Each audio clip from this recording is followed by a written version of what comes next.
Well, there's the news we all knew was coming.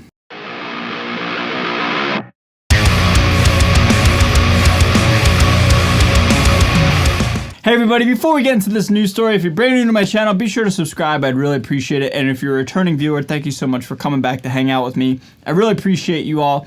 With that being said, let's get into this news story, alright? So what is going on, everybody? Thank you so much for joining me for today's video. My name's Ray. I'm a guitar player here on YouTube. Let's cut right to the chase.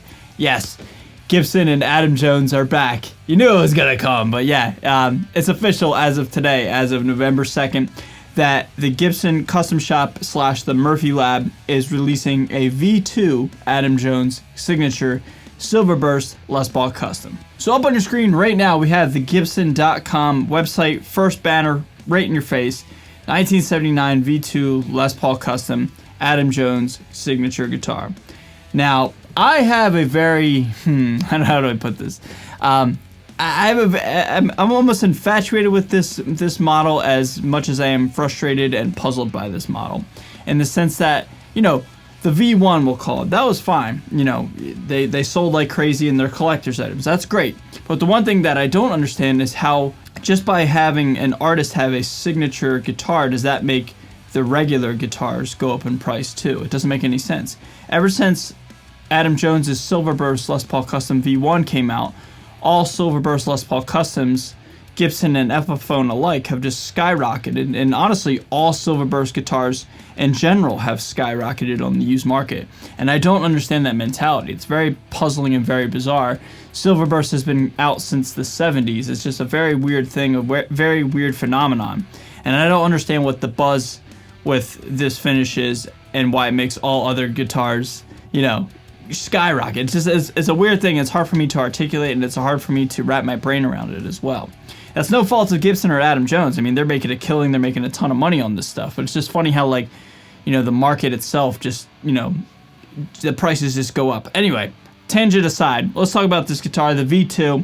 Up on your screen right now, it is only $10,000, and luckily for all of us, they're already out of stock.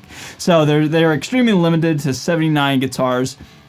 These have been leaked, and you know, people have talked about these things for sure, but this is my first time diving in and taking a look at them. I haven't seen anything about these guitars, and honestly I really don't care, just because I would never ever be able to afford one. But now that they're out, let's just see if there's anything different between V1 and V2. Yeah, let's just dive on in. Multi-platinum selling and 4-time Grammy Award winner Adam Jones with the band Tool is one of rock's most talented and sonically innovative guitarists. I agree with that. His limited edition Gibson Custom Shop model is a new take on what Adam calls one of my top favorite guitars of all time. His Silver Burst 1979 Gibson Les Paul. Okay. Featuring an expertly aged finish by the artisans of the Murphy Lab, it also features custom artwork designed by artist Corin Fott on the rear of the headstock. There is even a headstock mirror included, hardshell case, only 79 of these guitars, hand signed and numbered by Adam. Alright, honestly, apart from that custom art from that artist, I don't know what's different. I really don't. I think these aren't as aged as much. The other ones are like heavily aged. These are kind of lightly aged. I don't know, man. I'm so lukewarm with this whole thing. Like, I don't know. But apart from the custom art and the mirror, is there anything else different about this guitar? I mean, oh, okay, there's the art right there. You can kind of see it. They don't even really have a good picture of the art that they're talking about. But like, is this worth a premium? Just those designs there? I don't know, man. Guys, I'm not trying to be a bummer here, but I don't get it, man. I don't get it. These are cool, and again, these are cool, but I just don't understand why these guitars jack up the price of the used market. It's not fair to Adam Jones and Gibson. I'm trying to distinguish that. It's just like, I don't understand how these guitars just make everything else expensive for the everyday folk, you know what I mean, like myself, that can't afford a $10,000 guitar. It's very interesting, man.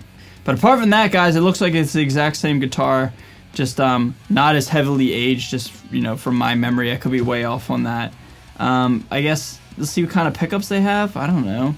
Custom bucker in the neck, custom wound Seymour Duncan in the bridge. Okay. Again, these are kind of just like what came out, I guess that was what, last year? And those were really iconic guitars and collector's items. Now that Gibson's like, hey, let's just do it again, right? Let's create a V2. And again, you know, I'm trying to separate my disdain for this from Gibson and Adam Jones. Like I think these guitars by themselves are awesome. It just worries me because, again, I'm not somebody that can afford a $10,000 guitar. I just hope maybe this will help the used market and it'll help things go down. And I just hope the initial buzz from the V1s doesn't happen again here with the V2s. But all in all, everybody, what do you guys think of the whole Silverburst fiasco? You guys know that I love Silverburst so much, and I'm a Tool fan. You know, I like Tool a lot, but I just I'm wary because I saw what happened in 2020 with all Silverburst guitars, and Silverburst is really hot right now because idiots like myself are hyping it up. So, with that being said, what do you guys think of this line? What do you guys think of everything that I just discussed? This is more or less like a Silverburst video than it is an Adam Jones V2 video. But what are your guys' thoughts on everything that I laid out for you all? Leave it all down below in the comments and I'll meet you down there and we'll mix it up, okay? If you're brand new to my channel, again, be sure to subscribe. I'd really appreciate it. I am out of here. Stay safe, stay healthy, and stay metal. And I'll see you guys next time. Later.